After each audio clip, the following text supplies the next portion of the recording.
that took Officer Flakko on the case, giving y'all more news you can't use. And some knowledge you really probably could have got in college. Flakko was given a lot of Flu Flammer, Douglas, and larcenous information over the last few months, and 95% of it has actually not gone anywhere. And a lot of people are not really realizing or paying attention to the fact that Flakko is a failed investigative journalism. A failed investigative journalist. With that all being said, we're finna get into this content and see exactly what's going on with this. Green screen, no living room, having individual. place at the Marathon Burger. You mean to tell me that, bro, these pillows are always in the same spot? This chair is always in the same spot? This remote's always right here?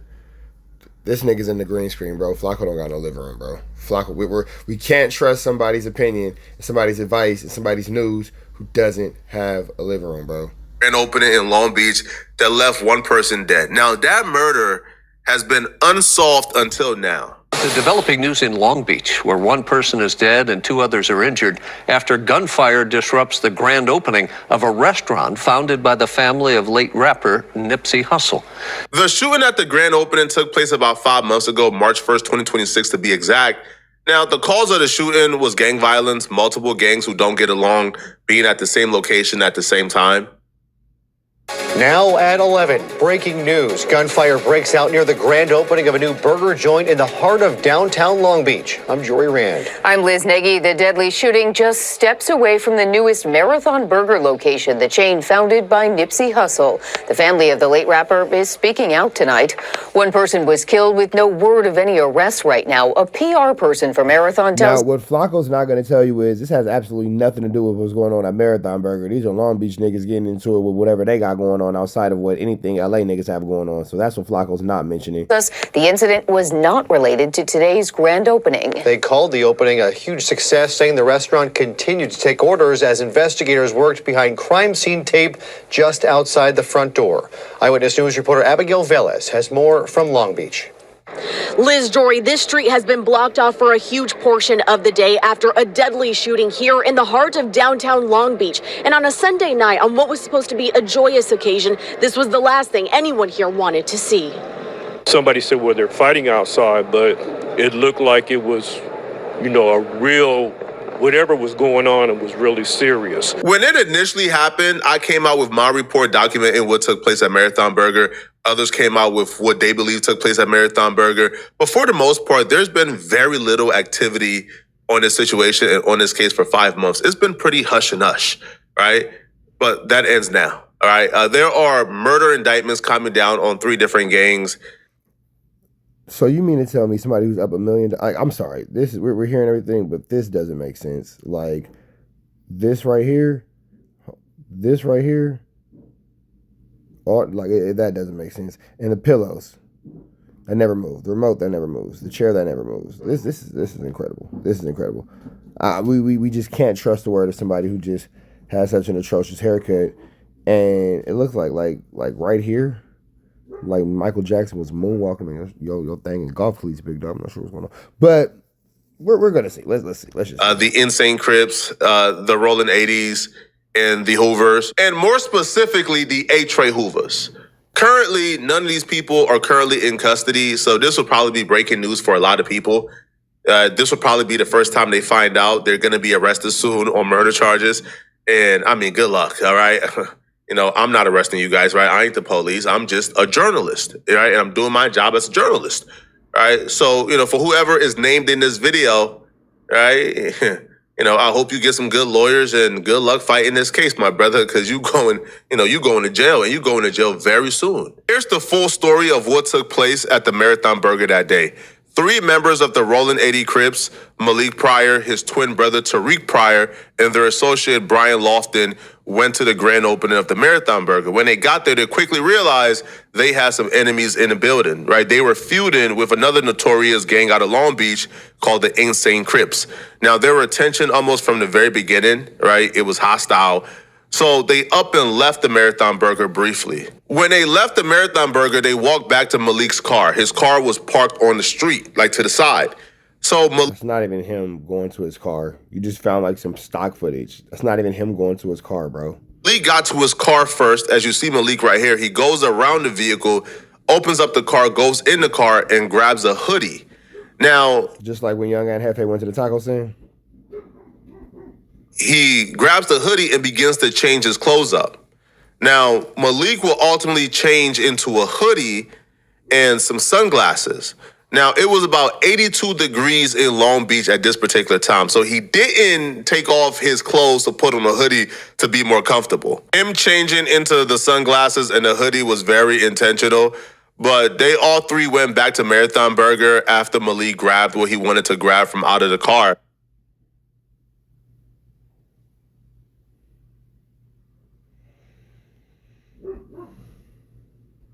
We're in the same building. You know, there was tension, there was words thrown back and forth, you know, and it's probably best that Black Sam steps in to try to fix this situation. Black Sam is Nipsey Hussle's brother. He's the owner of the Marathon Burger. So, but Black Sam, being a respected street dude, stepped in and tried to mediate the situation. They're talking to about entrance, those two guys, and all these homies right here, they don't want them here. I don't know if they're from another hood, or that's what it looks like. So as you can see, that's clearly not the same person from the video Flakko just showed, but whatever. They don't want them here.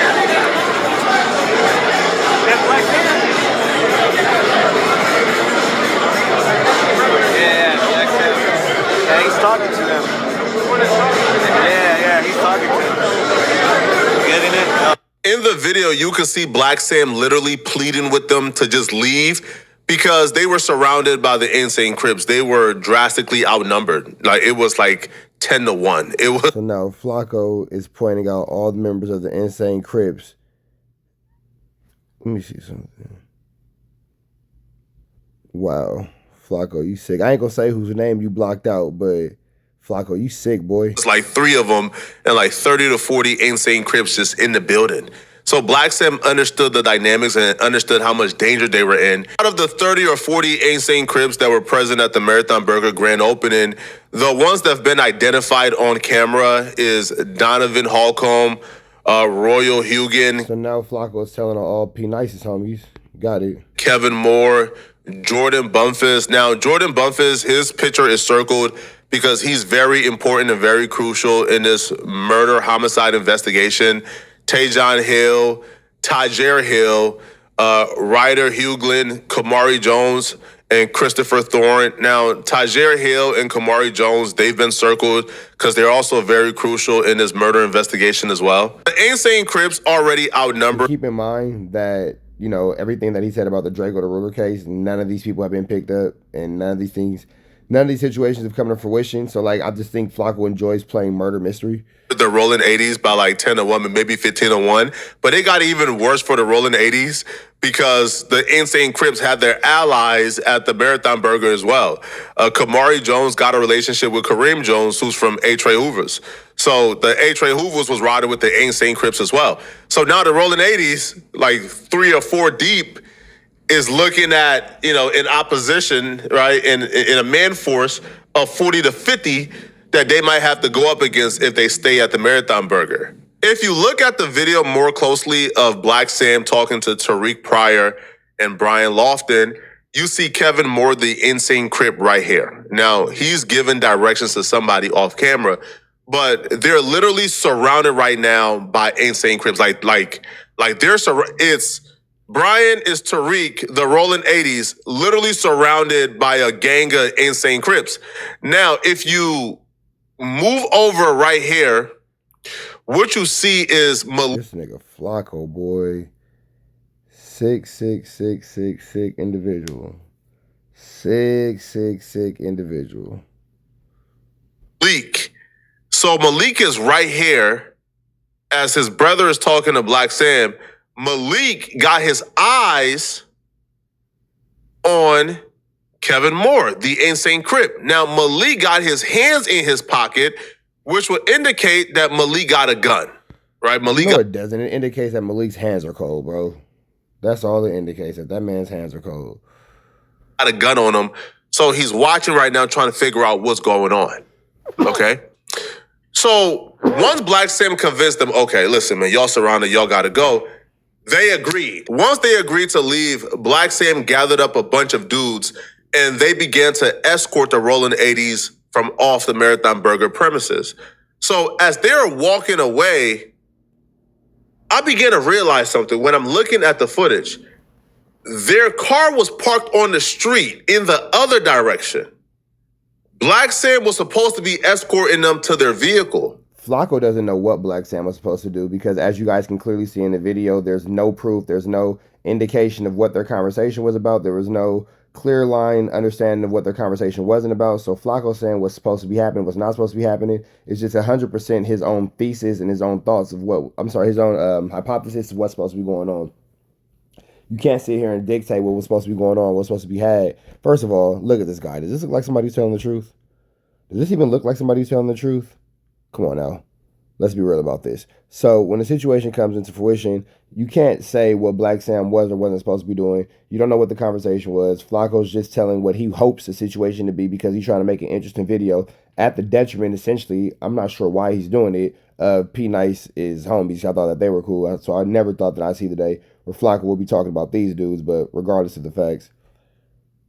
They told Black Sam their vehicle was in the garage, but their vehicle was actually parked on the street in the opposite direction. So Black Sam and a bunch of dudes is walking them to the garage. The insane Crips is following behind. And when they get to the garage, Malik Pryor speeds up and goes in the garage first. Tariq Pryor stays behind and he is slowly walking. Malik Pryor hurries up and go to the garage first, and he waits for Tariq Pryor to come in the garage, for Brian Lofton to come in the garage. They're taking their time. Now, as they get to the entrance of the garage, all hell broke loose. Right at this moment, right when Tariq Pryor gets to the garage entrance, Jordan Bumpus punches him. Jordan Bumpus is from Insane Crip. Tariq Pryor. Flakko's giving a whole breakdown. Golly. Flakko's gonna make sure they all get locked up, isn't he? Is one of the 3 rolling 80s. Now, as soon as the punch happens, everybody begins to swarm Tariq Pryor. But like I stated before, Malik Pryor has sped up and was already in the garage.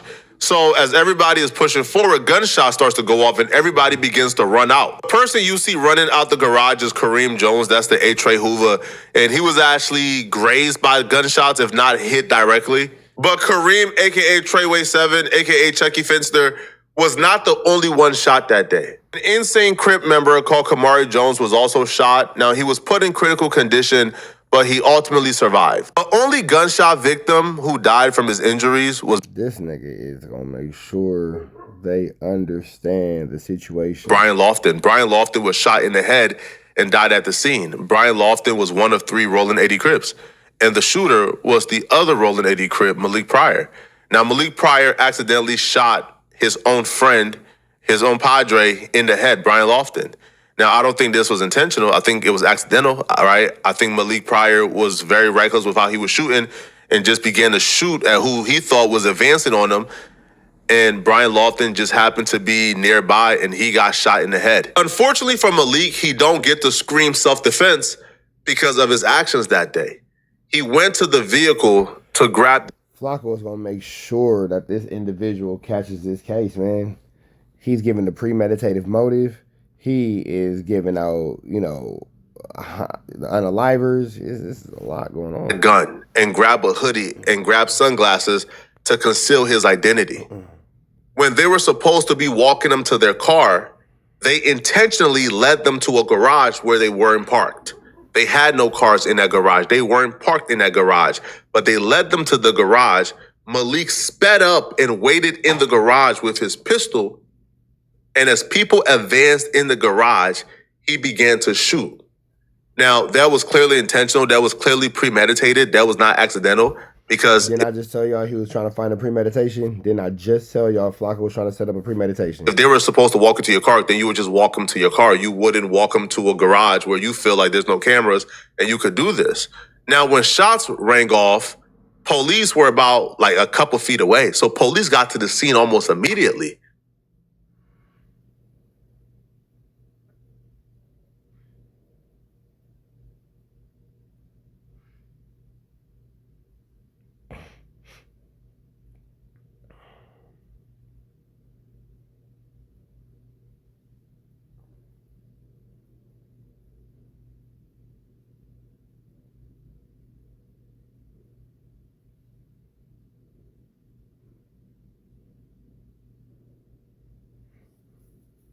So we're just gonna watch body cam footage in silence. Okay, got it. Hey, flat on his stomach! Flat on his stomach! We got one person down, and we have possibly 4 shots. I don't know. The DJ, bro. Hey, get it back! Hey, get it back! Hey, more people! Over here! Hey, back up! Back up! I'm just the DJ. Hey! I was walking backstage. Now we just heard shots. I'm just a DJ as well. Can you help me up? Back up, back up. Can you help me up? I was just walking on hard. Back up. Hey! By the time the police got to the parking garage, Malik was already gone. And he was able to escape that fast. Imagine being a DJ just walking to your car and this is what happened. Because he jumped like through some structure 8 foot to the fire escape. So he jumped 8 feet to the fire escape. So what is this now? Who is this nigga? The fucking equalizer? He jumped 8 feet to a fire escape. Who the hell do you know that could jump 8 feet? Wearing okay, Flakko. So now we got Denzel Washington and the equalizer sliding down Long Beach Boulevard. My man said he jumped 8 feet. That is incredible. 8 feet, Flakko? All right, big dog. You got it, my dude. It's as if he had this already mapped out and planned with how quickly he thought. Now, he made a very big mistake because he left the murder weapon at the scene. Like, he dropped the murder weapon, he dropped everything, and he darted it out.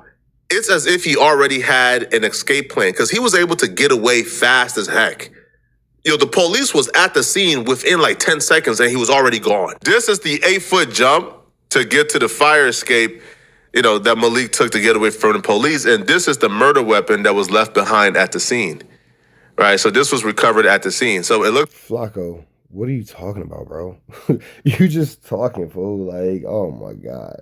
There's nothing that says this man made a... So there's nothing saying that Black Sam told these dudes to leave for whatever reason. There's nothing saying that this dude made a superheroistic, that's what I'm gonna call it, superheroistic jump 8 feet. It's none of that. It's like he dropped the murder weapon, then jumped to the fire escape and went back to his vehicle. It just feels like this was already mapped out in his head, right? Because why not just go directly to your vehicle and go home? For those who missed it, this is the full replay. So it started off where they were walking to the parking garage. Jordan Bumphis attacked Tariq Pryor. And then Malik Pryor, he shot Treyway 7. He shot Kamari Jones. And he also shot his own friend. All right. Now, also, Taj Hill, which is the insane Crip, Taj Hill will also be responsible for attacking the victim before his death. Now, what I was told was this is going to be a multi-indictment. Like, a lot of people is getting arrested for this, right? Because crimes were taking place or crimes were in commission when a murder happened. So they also is going down. Now, I don't know for what, but yeah, you definitely get issues if you get hit with a felony in the commission of unalignment. I do know there's going to be at least, like 8 to 10 arrests, right, from this particular situation. I don't know exactly when the arrests are being made, but what I do know is this is the 100% truth. This is the factual story of exactly what took place at the Marathon Burger. And, right, I guess we can, lay dead the narratives down that, that I was lying or anybody was lying about this. No, you haven't told the truth and you haven't proved anything. You haven't proved literally nothing. You've proved literally nothing. Nothing has been proven at all. Where's this magical 8 foot jump? There's nothing that you've proven at all, brother. Not a thing. From the Marathon Burger restaurant, and then it extended outside of it. But for some reason, people were saying, oh, this had nothing to do with the Marathon Burger. They weren't even at the Marathon. It didn't have anything to do with the Marathon Burger. You've not tied Marathon Burger to anything. So if I go and I get into an issue at McDonald's, does it have anything to do with McDonald's? Does it have anything to do with McDonald's? Flakko got into a fight at No Jumper twice, one with Lush and with MJTV. Did it have anything to do with No Jumper? You got caught stealing from Walmart. Did it have anything to do with Walmart? Or is this just the decision-making of adults? There's a case about whatever happened at Ohio, that university in Ohio. Does it have anything to do with the university in Ohio? Or did somebody with the last name Jala just make a bad decision? Burger, they were never at the Marathon Burger. That all being said, man, make sure y'all hit that red dot to the left. Y'all know the rest. Say a prayer and be blessed. We gone.